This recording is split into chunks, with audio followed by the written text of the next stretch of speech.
bien-aimé, Toyes Yaya nazobisa ok soko za pe na posa ya éducation ya malamu tinda mbote na balandi nyonso tu ya Malola TV surtout na balandi nyonso oyo balingaka émission na bango vérité en Christ et vérité en Christ lelo ezongi lisusu po ete mpona koyamba pasteur na santé invité na biso na kopesa d'abord merci na mon cordon na équipe technique mobimba.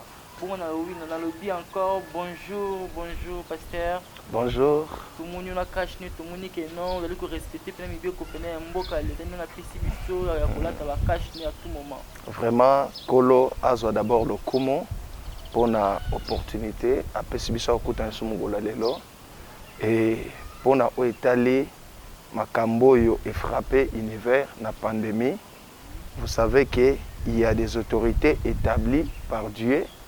Na katkat na ba autorité on a tous na ba ministre de Dieu et puis tous na nani na ba oyo bazali ba konzi ya mboka et pona ko sauver milimo ya bato na katkat na mopepo frappé na o etali ba mesure barrière ba pesi biso et sengeli biso nyonso to ba na ko sanini ko tosa yango pona ko sanini ko batela pe nini milimo ya bato belé to bonaki ba campagne za lancer ba prêtre ba lansaki et biso pe banganga nzambe tozali toujours kokoba na osanini ko lancer ko ebisa bana na nzambe toujours to bana ko sanini ko respecter ba mesure barrière oyo et ko permettre biso que to sauver bomo na biso pe milimo ya bomo ya ba ndeko mosusu. La papa c'est biso moko zalaki na litonga to mona ki o respectaki ko était au tuteur ki ba kanti na lavage mais ba cache ne ba nini wa sala kana ba propre moyen na yo moto sponsor arai ko solliciter pour na hauteur. Bon, jusqu'à maintenant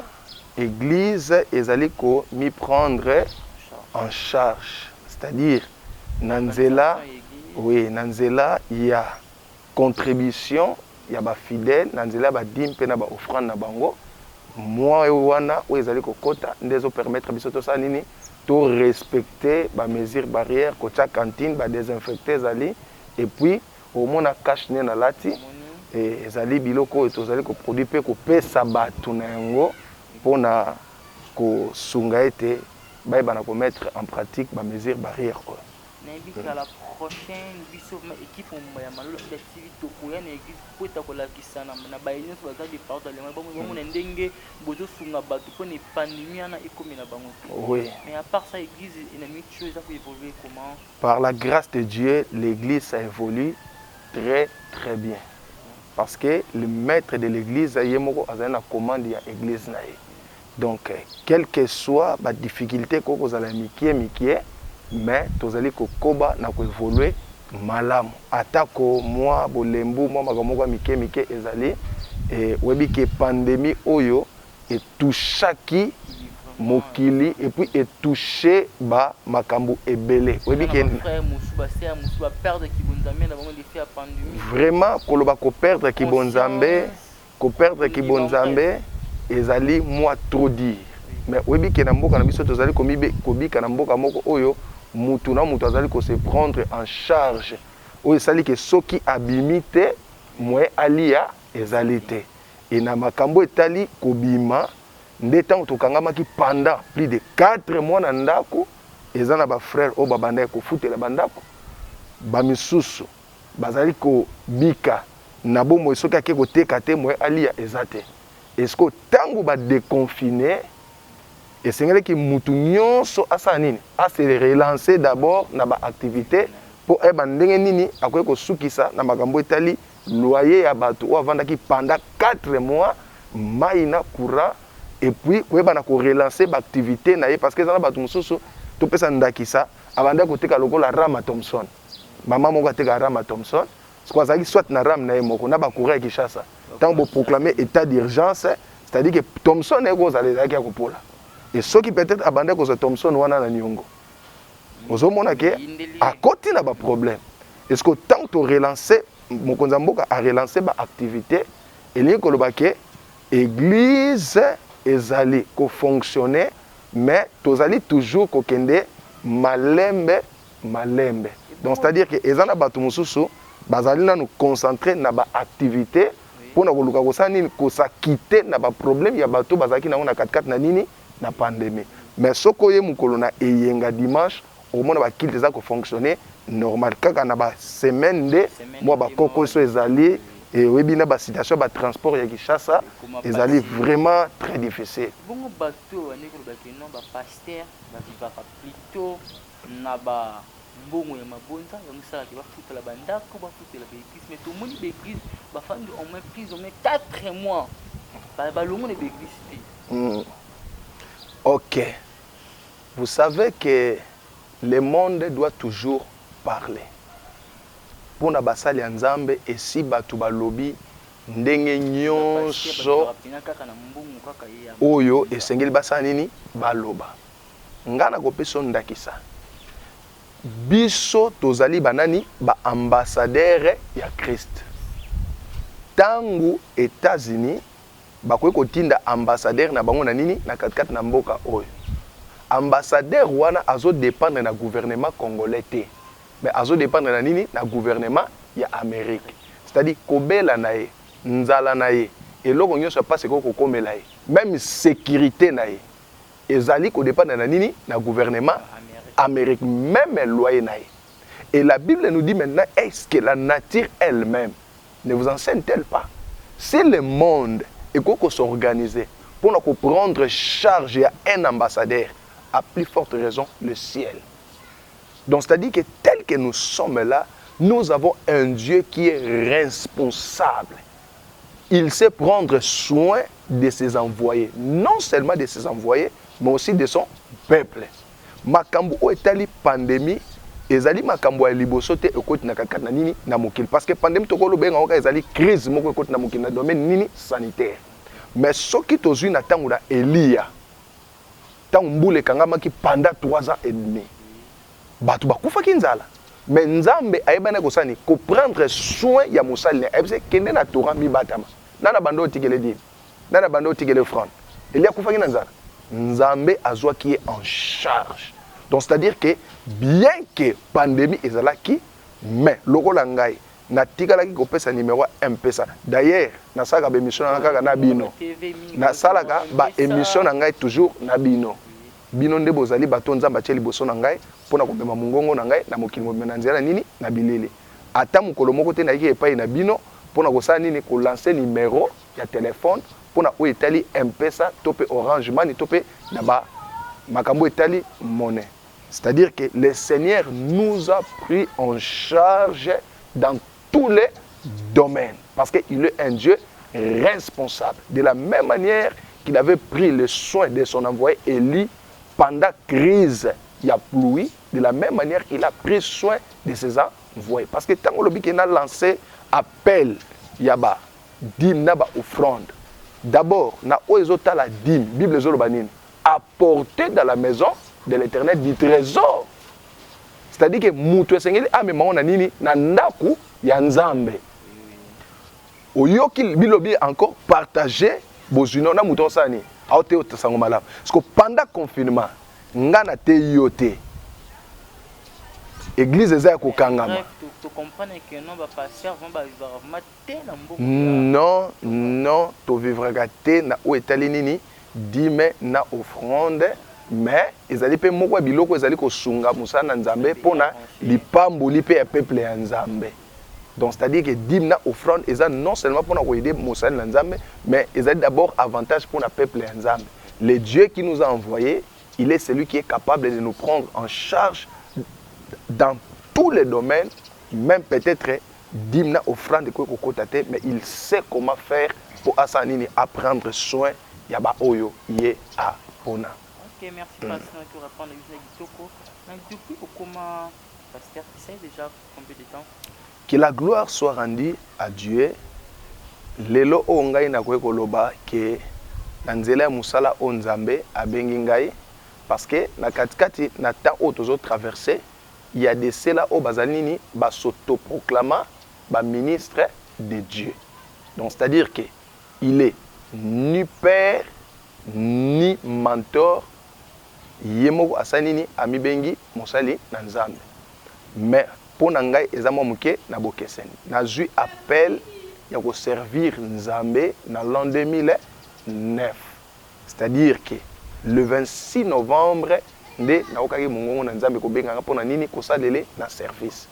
Après cela, le Seigneur a permis na banganga nzambe o atelemisa liboso nanga mon père le prophète Eli Bolongi oyo nazali ko salir ye nazo pese bambote bisika azali ko saluer bisika azali kolo apambola ye nde na 2011 nzambe ayaki ko mettre en cœur e bana ko sanini ko wendre ngai mafuta comme pasteur de l'église, c'est-à-dire que berger de l'église. Et ça m'a dit le 24 avril 2011. Après le 24 avril 2011, nakendaki mission na Congo central tourné moko munene na saki on azaki récit et pas Moussa Nanzambe moko lelo azali actuellement représentant légal de l'église du réveil à Congo central, le révérend pasteur Eli Mardi Moutou Kenzuga, il y a famille du réveil spirituel, on a pambolé pe bisika azali Nzambe a pambola papa. Donc après kozonga na ngai na 2012 na décembre, Nzambe ayaki kosani ni kolobela encore musali na ye mosakoli Eli pour na koyebisa nini ke a confirmé nga sko a introduit nga na katikati na nini na ministère, c'est-à-dire que autrefois ba pakola nga mafuta comme berger de l'église. Donc c'est-à-dire que nazaki na droit ko sala service nyonso na ko tea na ko exhorter na ko sambela pona bato, mais na kotaki na ministère te. Et ce qu'on a établi comme ministre le 31 décembre 2012. Oui, parce que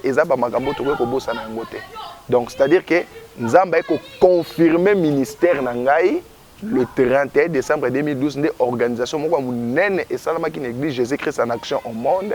Au basali nzambe ba utai bipai na bipai ba yaki na nuit de prière wana de baki ko introduire ngai na nini na 4 na ministère. Donc so to lobi tout ouais parce que ceux qui wana te ezala ka listo ko mona na ba ngoma misusu ko mona mutu ba kotisier par exemple le ko li gorodo to le ko mo quelqu'un na esprit mais ba ça délivrance et bimi na naturel. Oyebi na lingi ko kota na moi ba polémique te. Pamba te na ebiti na mutuna wana makambo ezali kosala nini kosala lelo na 4 na l'église ya na biso. Mais ce qui est plus important c'est quoi? Bible lobi na mukanda na Corinthiens que libanga oyo bakoko na bino bamelaka mai nango na Égypte na désert. Libanga wana ezalaka spirituel. Ozola nanga babike libanga wana ezalaka spirituel. C'est-à-dire ezaka molimo so libanga wana ndenge ezaka spirituel ba no mona te ba no mona na te visible ezaki visible. OK na kena étape mibale parce que tolbi magoro de zobima ba nyoka ba sete ba makambo ndenge na ndenge ba kotsa mon esprit ebimi. Lorsque Jésus-Christ s'est présenté devant Jean dans Jourdain, Jean tanga moni abenga yena l'agneau de Dieu.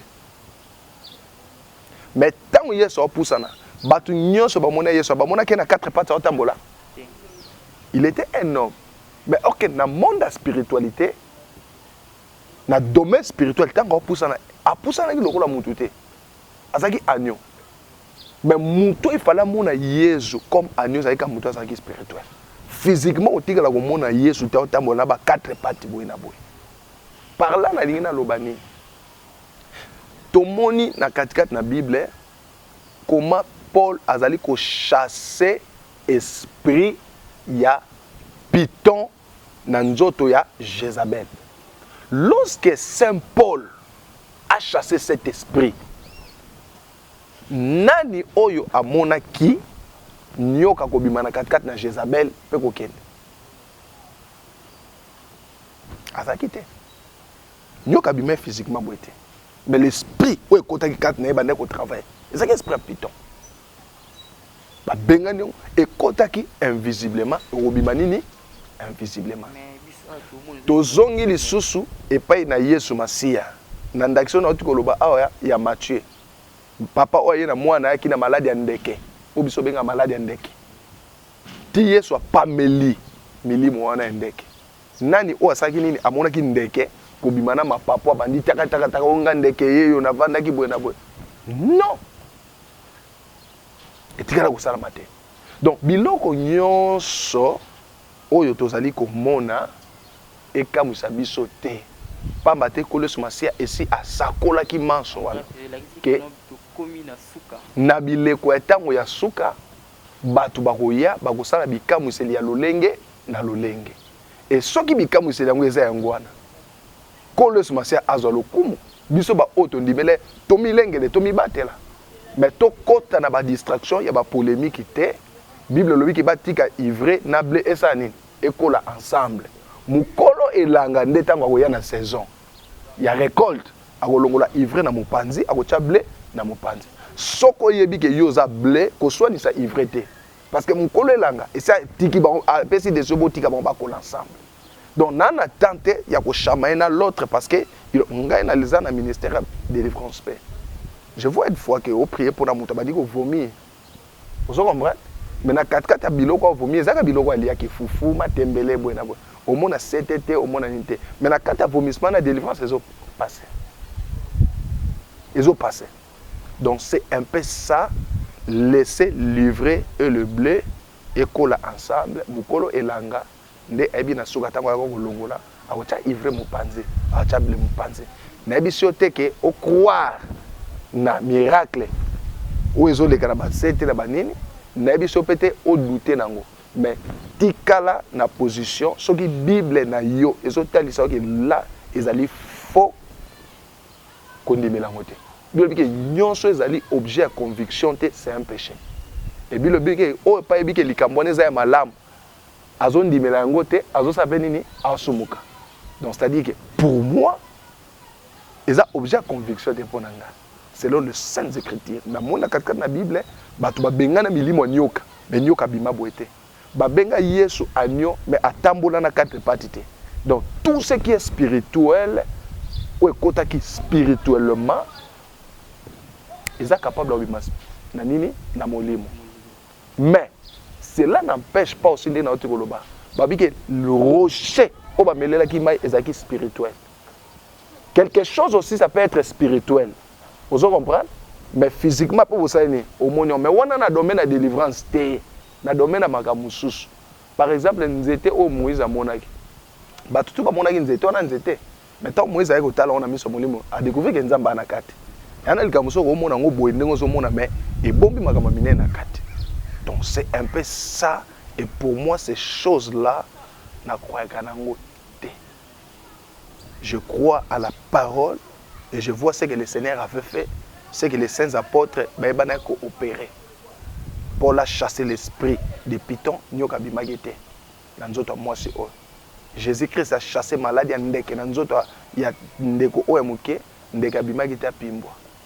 donc c'est un peu ça. Les gens côté là beaucoup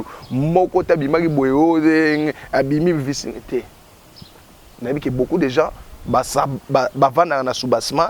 Il y a tant pour la koufimis, Ananias a ressemblé la peau nae, babi ba ekai ekwe ki na misu. Babi ba ekai ekwe ki na misu na ye, donc ba vanda place na bon gloire à Dieu. Ceux qui peut-être bon verset mon wana pour ça dans notre doctrine, c'est à vous hein. Mais moi je reste na 44 na nini na base il y a les saintes écritures, bisika vérité et vendée. Et je crois que Dieu peut délivrer mais na sorte wana nzambe moko tellement légiste juge. Parce que on a dit que eloko mususu oyo etumisaka ba famille belé na mangomba mususu la lien familial. Oui. Lien familial ezalaka na nini? Que la gloire soit rendue à Dieu. Vous savez qu'il y a des histoires qu'on ne peut jamais ignorer. Ce sont des choses réelles, vraies. O soki osalima seki na yango osani eko ko frapper. Na pesa ndakisa. Na bandina nuna koko na biso nani Abraham. Aboti mwana nae Isaac. Abraham po azwa abota Isaac na mwasi nae Sarah.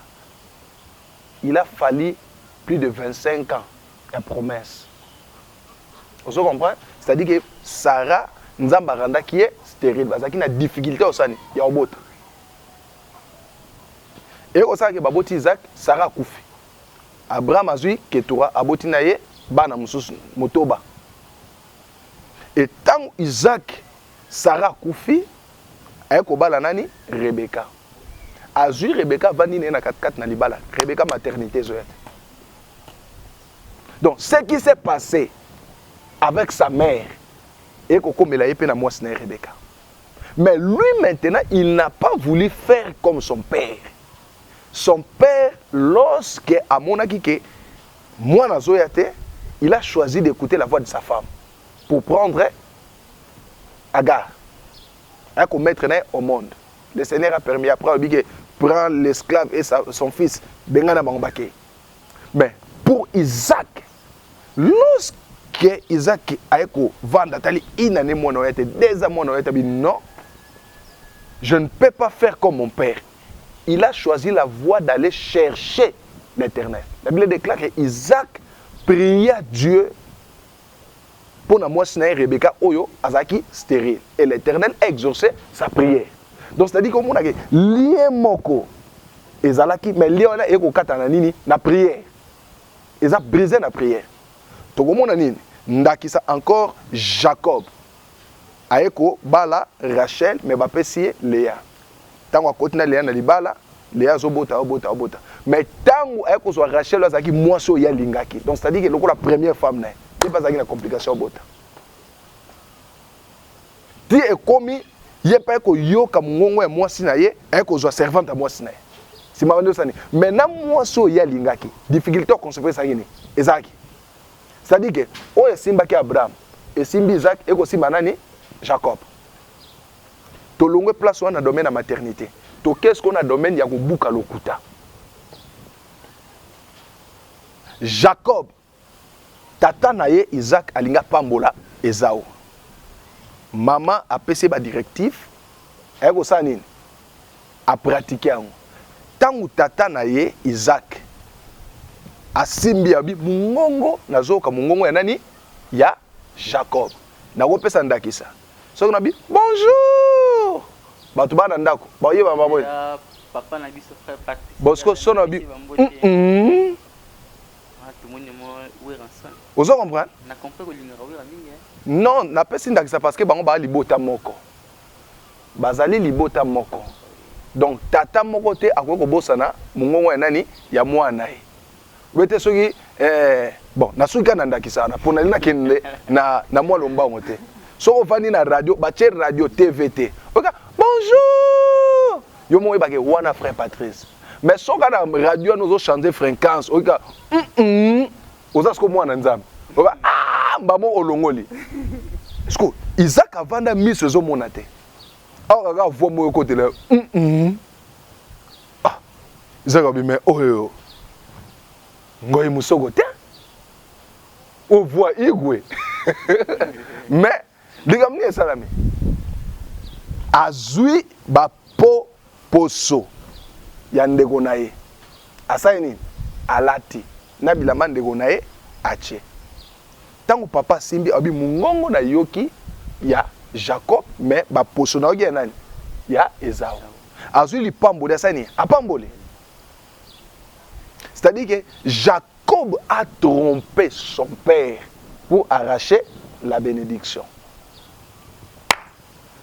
Tango akei na elanga ake place wa kimage gona abandi ko sala musala Bible zolobake Laban place Jacob akende ko sala il a trompé Jacob 7 fois ya kosaki mbala moko mais yekuna bakose combien même 10 fois vous comprenez alongwe epa ya Laban ya kosaki na famille maman na ye noko na pas là parce que la base aki maman na to ye sikoyo atindi mwana na ye Joseph akende kosani ko pesa bandeko ne biloko na elanga bandeko ne à cause de jalousie ndoto basani bateki Joseph na esclavagisme tala likanisa liboso bozo bazwe lamba Joseph bapasoli yango bapakoli yango bapasoli yango bazwi makila nyama babomangi bapakoli bakola sa papa na bao Joseph asani ezaki ya solo ezaki lokuta te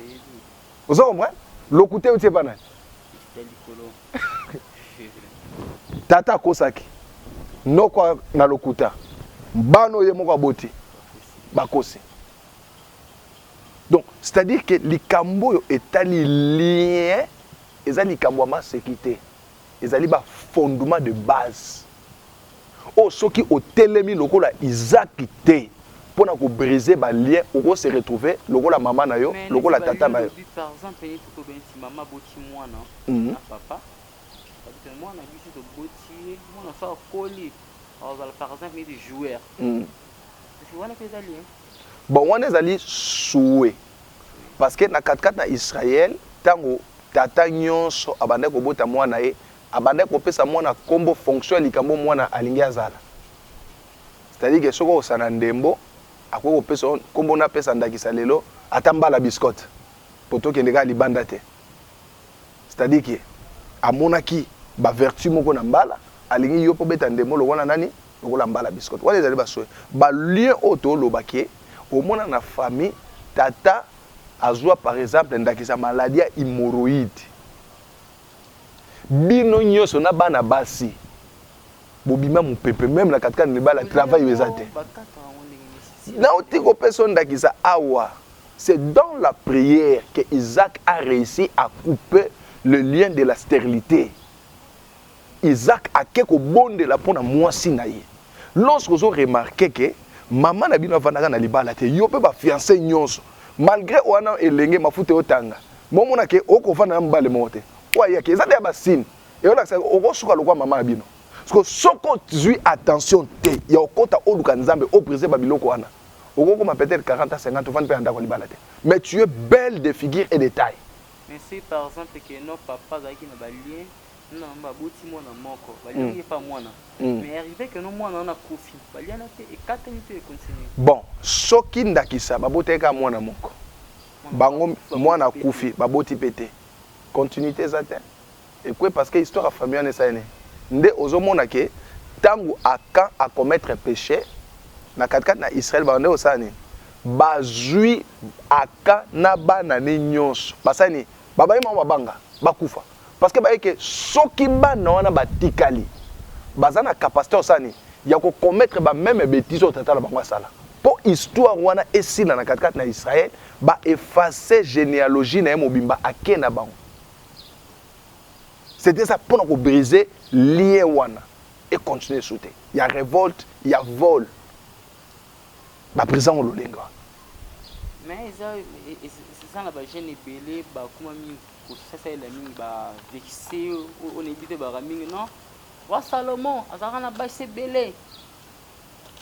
Roi Salomon azakana 1000 basi ngapeta na 1000 basi ngapeta na 700 pistoles roi Salomon, roi Salomon. Est-ce que ça m'a dit ça madame? Bon. Comment vous avez exemple roi Salomon? Nayebi te na otangelo passage moko oyo ga ye moko Salomon makambo azosala nini azoloba vraiment bolimbisa ngai bandeko oyo bozali kolanda biso na tango nazozwa très rapidement parce que pendant que tu étais pas comment non ni Esther azalaki deuxième femme Ruth azalaki deuxième femme bon mon ko na deux femmes dans ngoma beti landa mukana awa Salomon mutoloba muto bango ba imitaki o bazozwa lokola ndakisa alobi boye na Ecclésiaste chapitre 7 verset 26 abi or j'ai trouvé plus amère que la mort la femme qui est un piège, dont le cœur est un filet et dont le mains sont des liens. Celui qui est agréable à Dieu lui échappe, mais le pécheur deviendra sa capture. Namoni eloko moko o eleki mabe koleka liwa, c'est la femme. Vous comprenez? Toujours Salomon, Proverbe 31, verset 22. Et verset 2 à 3. Abi, que te dirais-je, mon fils? Que te dirais-je, fils de mes entrailles? Que te dirais-je, fils de mes vœux? Ne livre pas ta vigueur aux femmes. Aux Hollandais. Ne livre pas ta vigueur aux femmes et te vois à celles qui perdent le roi. Abi, na loba na yo nini, mwana na ngai. To lini na ko pesa na yo. Kopesa makasi na yo na basi te banzela na yo kotika yango na bato babungisa ba roi te. Donc c'est-à-dire que lui-même il était roi. Azoyeba ki na vie na soka pengwaka alliance des qui brisé dans Nzambe, c'est à cause des femmes. Là maintenant on peut ça conseil. Abi ko livrer vigueur non na moi cité. Mais ça na moko ba pasteur ya munene na tamboka dans na débashi. Mais nazoyebisa yo est-ce que ce qui est plus important, et ça n'a pas 14, 15, 16. Il n'y a pas de problème. Notre modèle, ce n'est pas les hommes de Dieu, mais c'est plutôt Christ. Paul a dit que je suis l'imitateur de Christ. Christ a une épouse, Benani, moko ezali église. Ngaipe. Et c'est sani na imité so na sani na zo molonga li akozo bobele moko lokwa ona zai na lelo sa gracieuse Alpha Muhanje. Donc c'est un peu ça parce que Salomon ou azaki na bango 1000 yem to pesa skotoli abi ne livre pas ta vigueur à celle qui fait perdre les rois. Donc c'est à dire que soko lingi vie na yo ezala ko beba okozo bango lelo o ata 10 20 o sepeli na bango mais 10 20 bango yeso bobo tabana. Vous comprenez? Le problème est que tu as là. Mais le problème est après toi. Dans ce monde, la famille belé continue à conflit. Papa tika i building moko. Mais parce que bana babotama de gauche vers les droites, ba comme na justice, ba koti bonganga, boy na boy. Nan muta memele bana problème. Mais si les bons te ba qualité te ko le gouvernement en amboka na tuka ba pasteur, tout monde ba pasteur, bango na ka ba sel ba qualité, ba succès na internet, ya ba ka ba viol, surtout que les kimi na ba pasteur. Point de vue no ko na kawa les amis. Bon. Eloko o na kwe koloba batu balobi ba viol na participer na ba procès wana te. Ba biloko oyo ezali koleka na ba internet ezali komema ba montage ya ba makambo ebele. Donc ngape ninga za ba ko kata mutu nanga ba sangi songa ta na mutu a Goldberg na nzoto a Goldberg. Et pas non news to wana eza compte parce que eza mo plus de 5 pasteurs munene te ngata RDC ba yebani. Oui. Tolo baga na RDCT, tolo baga monde. Webi problème ezanini. Biso na mboka na biso tozali bato tolingi kokitisa bato nzamba tomboli mingi. Kaka na domaine ata ya banganga nzambe te. Tala taka na domaine ya bato basala ba théâtre. Ata na domaine ya bato bazoyemba banzembo.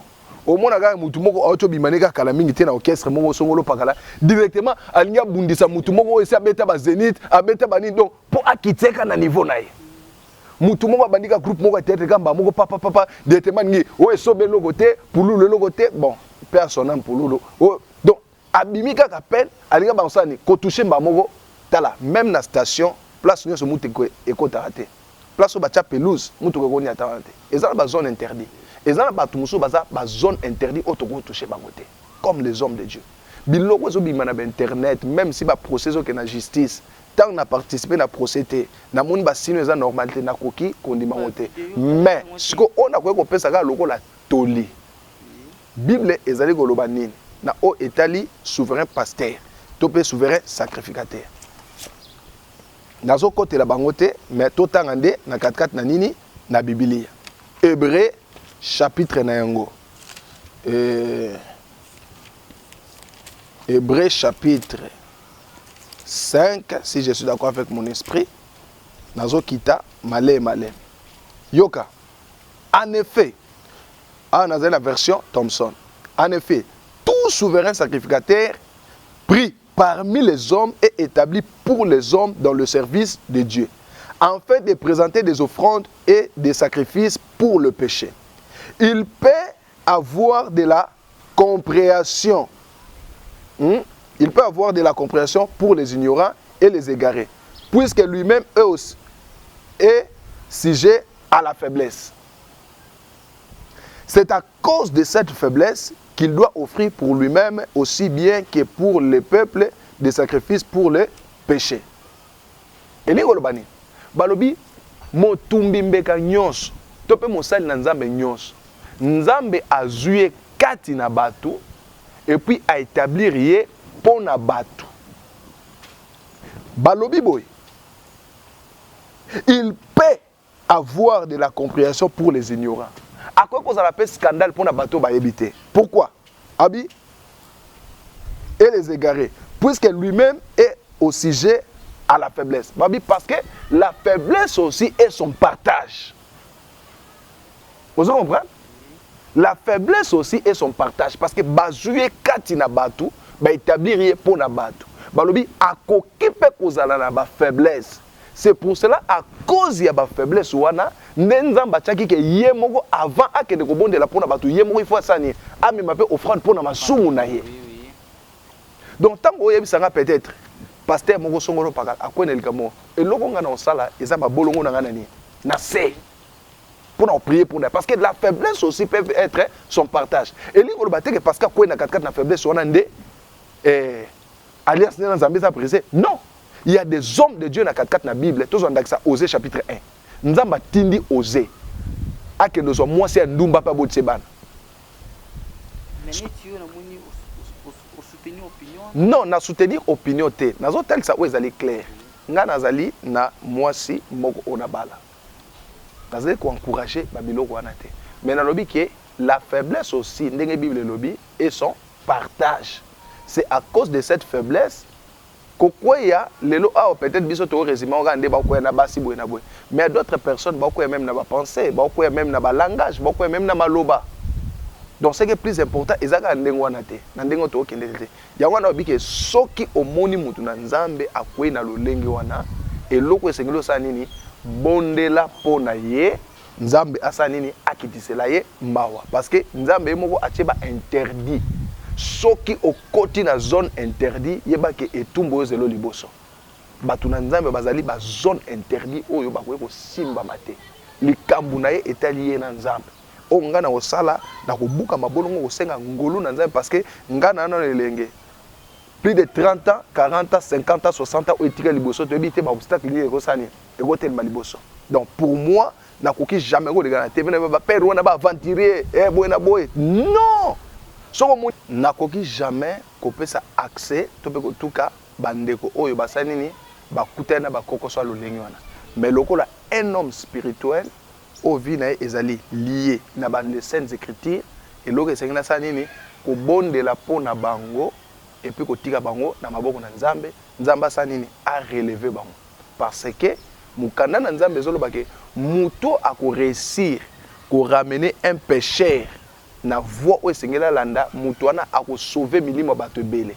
Donc c'est à dire que soki ndeko wana to pe tata wana ako esamaki na mbeba moko songolo pakala ngai na ke ko exhorter to pe na sambele pona azongi na nzela, c'est une grande délivrance ya ba âme ebelé. Mais non que na vandisi ndenge boye alelo na bengi binoto ye o tala batu bobetela katolo tala bona ba vantire bona ngande grand prêtre donc ngande mukonza banganga nzambe nyoso ngai ba buzoba non vie ezali na katkat na ba réalité ebele na katkat na musala na nzambe tozali na ba mimekano ya lolenge na lolenge ezala mutu mususu nzamba ko pese ndigisa ndena otiko loba ke même ko kweya ndenge nzamba tindaki osé ezaki po apesa leçon na libota kende zo mo sandumba botsa ebana boyena boy ka ndengo zana okandakisa ka lelo boyke pasteur espoir akei azui chel moko boy soit na mopono soit de wapi bino boyi ba kombo chel menga za mona kauka na koli na yolo ba makambo bele to ba masolo bele to yebi to za ba master musuto banda kola na bango to beti babali ba makambo bele. Ouais. Yamba otiko lobage souverain ça aza muto uti kati na bato. Oui nzamba établir ye pona bato. De la même manière ngana uti kata bazamba kata bambolo kwa zamba te. Na uti kati na bato, na vanda na bato, na bindeni bato banda ko vivre, ndeni bato bo sala ba makambo. Nini elega na minitio. Na yebi. Donc ce que ce que nganga nzamba ki a récupérer plan moko kuna. Aye nango. Oh et comme na ba dimension ba zemi. Mais pour na yo ozala scandale. Mais nzoka nzamba lingaka pesa leçon na libota na donc c'est-à-dire que ko kweye bato lolengi wana ezaka pena ko kweye te. Ezali enseignement on nzamba linga pesa. Binosko il faut faire beaucoup d'attention.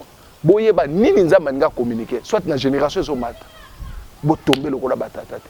Bino bo tele mangui. Boy na boy, c'est un peu ça. Mes chers fidèles, nous sommes presque à la fin de l'émission. Nous avons la vérité en Christ dans le but ah on est dans place pour tout ça la vérité à Christ ah le foutu à la raté dès qu'on le bec na ensemble na personne une histoire ni ko le bec na pesi merci mingi na Jonathan Kamwina motema Esther Ngoy na bosani pe Flombo Kabwende Emmanuel Mbui Emmanuel Musindu Nzambe ya kwanza parce que question na biso sugeza ba titre mingi ya ba séminaire soki kobangisa bato omona titre neti film dans un titre moko na mona le cri d'une femme des vierges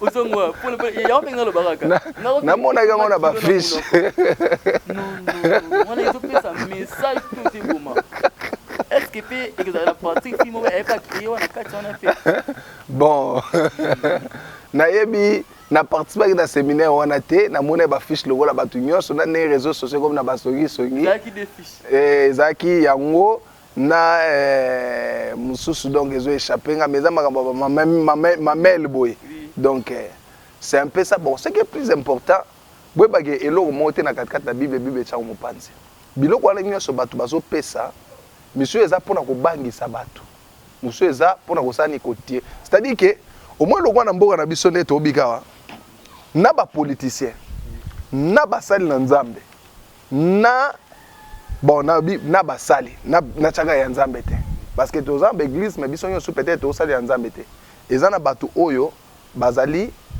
ba église na bango za lokola salle d'attente ya enfer donc bavanda bazela lifelo po yebi ke makambo tuna osala makambo nzambe ya nango te mais pona gagner ka moi lipa na tambo na moi prado moi loko moko bien donc c'est à dire que on remarquer makambo ndenge zo tambola mikolo na ndenge ba musique etambolaka ndenge ba musique ba se comportaka moi ndenge moko o senti que mutu na nzambe ana moi sankara na ye moko boy ouais o aleka na plateau azo besele ba idéologie boy na boy o senti pe na moi politique parti moko boy ba koma na moi blaise élément na bango moko boy donc c'est à dire que to commence na ba copie coller na 4 na église biloko to mona na mokili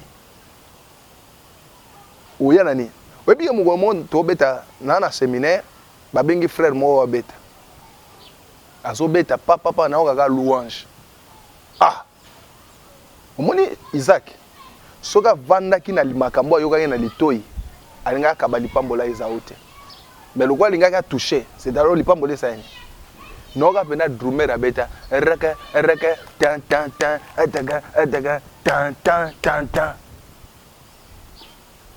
ozoka azui eloko ya mokili akotsa na kata nene ya nzambe nakenda na yebisa frère wana kata bato ba comprendre te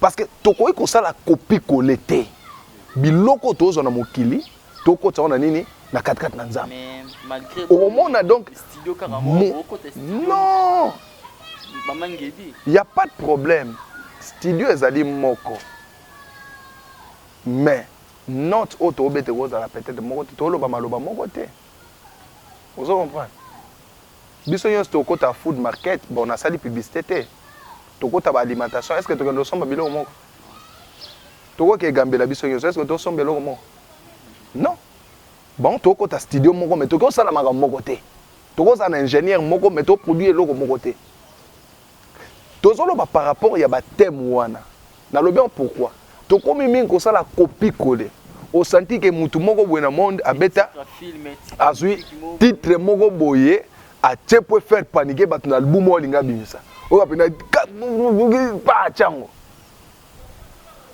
yo pesko tango talaki fiche moko boye bimari papa pona ko attirer regard ya bato yo poemba moko le cri d'une femme des vierges OK ne kuna po yo ka le cri d'une femme des vierges ya na makambo mususu bon nabi que par révélation tant que nom de Dieu na golo ba peut-être à parler qui Golgotha. Vous comprenez? Peut-être à parler Golgotha. Parce que l'église est une naissance là on a nini na Golgotha. Vous comprenez? Ko tshaba tshaki Yesu na 4 na nini yango ki ndeko moko emba Dieu au féminin. Vous comprenez? Parce que Christ na Golgotha a joué un rôle pe lokola épouse pe lokola moissé. tango apesa naissance église babi mai na makile sani tango batubaki likonga yana bakrea gangaki peut-être alingaka loba makambo ndenge wana bon naza na bapense na ye te mais nazoloba kaka donc c'est à dire que babiloko mosusu okoloba no yango kaka clair boye yeso bandolo babilo mosusu na parabole ozo bilo mo terre à terre eza bilo mosusu omona donc intimidation siko omona siko fiche baotiano ndie 4 évolution tala donc Merci. Voilà, Moni, président Tondolo Bilele avec son vice-président Patrick Louman depuis Lubumbashi, le président de la SAP. Namoni Jenny Ozala Kibala, Namoni mon fort Forêt Bilele Ozer Bizarre, mon abumbu ya solo. Président, mot de la fin, on a conseil. Merci Mingi.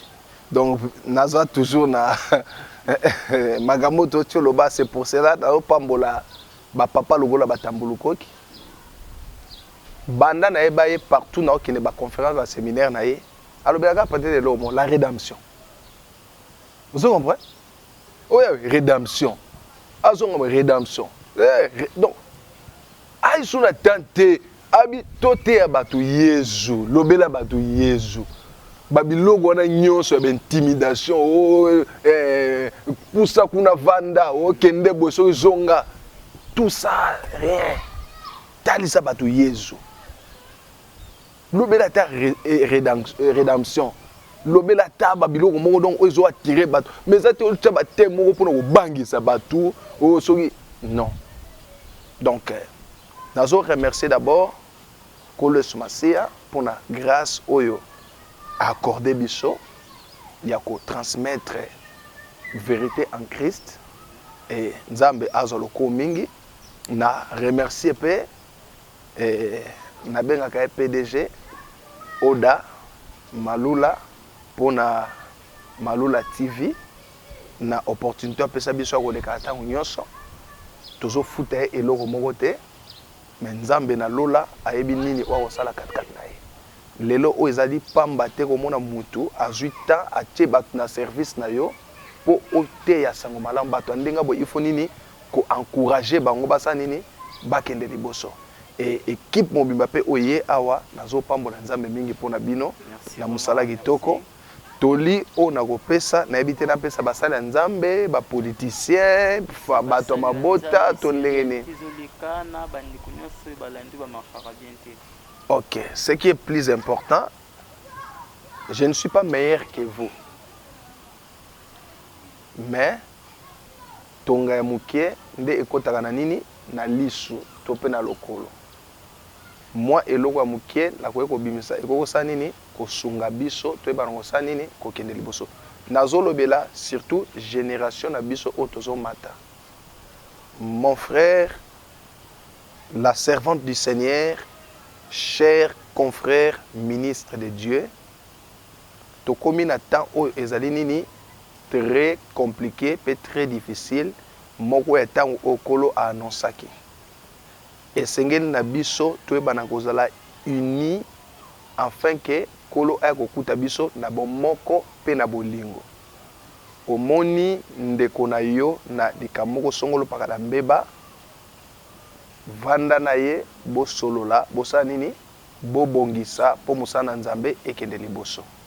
Makambo yo tozokuta nango to tambola lokola bato na mokili te ndenge bazali komitambwisa akilika mutu songolo pakala aleki na etando ike po abimisa ngo na polele non biso tosala makambo na bokeseni pamba te mukanda Nzambe bini ke yora ikolo atikelaki biso bolingo to ebana ko demere na nini na katikati na bolingo wana pona batata na biso et surtout pona église ya réveil ya mboka na biso nayebi ke toti ko passer la nini na tozo traverser zone moko ya turbulence ya makasi omoni lelo soko landi makambo ezali koleka ezali pasi pe na mwa muke sodi pona biso bana oyo tozali kolanda lokola batata na biso lelo oyo tokomi na lobandakisa ndenge tozotanga ba commentaire na réseaux sociaux tokomi la président honoraire et puis archevêque en vie tozali na o bazobenga président Eli wezaki le général Sonika Futa Rockman papa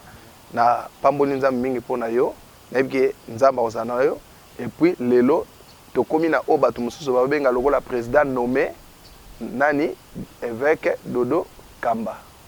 Soko soko zui makambo wana ndenge salami na ndenge makambo zotambo na politique ozomona ke tokomo kende logo ndenge moko. Pamba te sola ni na réseaux sociaux o koto mi benga président Eli o koto président honoraire pe sénateur à vie bato musuku na babengo mususu président. Bon biloko wana na 4 na église ezwa esikate nazali ko exhorter ba papa bovanda boyeba na kosala nini bobongisa makambo na ndenge moko ya kimia. Pamba te bozali na rôle ya munene pona biso bana esengeli bo transmettre na biso o ezali unité amour pe attachement moko ya malamu po biso pe bana tosala nini tolanda na osenga na notre évêque général parce que selon ba article na biso ya RC mutu azali na capacité ya kosala nini ya kobenga conseil to pe assemblée ezali président national lokola président national nanu asali abengisi assemblée te c'est-à-dire que makambo nyonso euti kosala masikoyo pona ngai ezali libanda ya constitution na biso ya nini ya RC et c'est pour cela jusqu'à maintenant celui que moi je considère comme le représentant légal, le président national, c'est notre papa, le général Sonny Kafuta Rockman. Avec la sagesse que Dieu vous a donnée, papa, vous avez un rôle et belé au sala na mission nzamba pesio. Na lingi ke kimia ezala 4 na bino bolongola elamba bo sotowana total sa mokilike tozali penza bana nani na nzambe. Et pona bandeko nyonso oyo balandi biso na nzela émission oyo mon frère ma sœur ezali appel o na osala na yo ya kopesa bomoi na yo epa Yesu Masia lelo oyo moni ngai nazali nani jeune mais nazo servir Jésus Christ na 4 na nini na kibolenge na ngai nyonso na lekisi tangu na ngai nyonso na présence na Jésus Christ kolala na permanence eti nzamba bandi ko pakolanga mafuta pe na bandi ko sala mibembo na kombo na nani na Yesu Masia kolo oyo asalinga ngolu ya kobala pe kozana mwana anzela kaka nini ya musala na ye nazo benga yo oyepa Yesu Masia kaka pona mibembo na libala te mais pona mobembo eleki mobembo nyonso za nini enlèvement et puis pona libala o eleki mabala nyonso zali alliance na kolona ni Yesu Masia pesa bomo ina epa Yesu Masia Nzambe akotikalaka ko décevoir yo te et puis on retrouver bonheur oyo otikala ko zona 4 na mokili te. Nzambe apambola mokonza mboka na biso le président de la République Félix Antoine Tshisekedi Tshilombo musala ya munene ozala ngona mboka Nzambe asunga yo pe bana kosala nini ko accomplir mission na yo. Et Nzambe azala na ba chambre basse et puis azana primature mboka na biso armée na tiki yango pe na maboko na nani na Nzambe et même celle de l'opposition na tiki bango pe na maboko na Nzambe kolo azana bango pamba te nyonso wana ezosala pe harmonie OK ngai batu oyo nyonso alingi a contacter ngai pona conseil interprétation ya songe prière Ozwangai via WhatsApp plus 243 82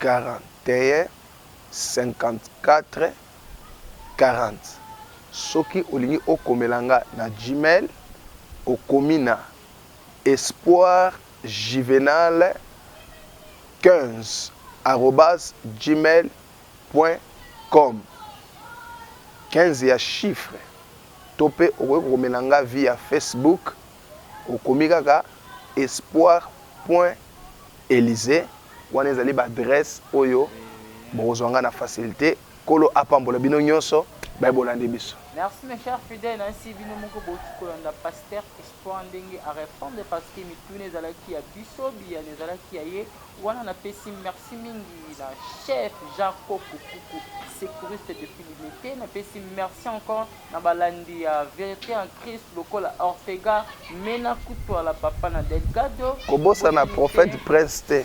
Na pesi encore mbote na prophète Prince Sika Zali na pesi mbote bosa nte chancellerie Miandi mwana poto ya solo Franklin Bakedi na lobi 5 na pesi le sako na équipe politique Mumba na moni muta sakani na so habitude kitoko na sima caméra El Mysterio Ndemi Negael na suki na nga bayo.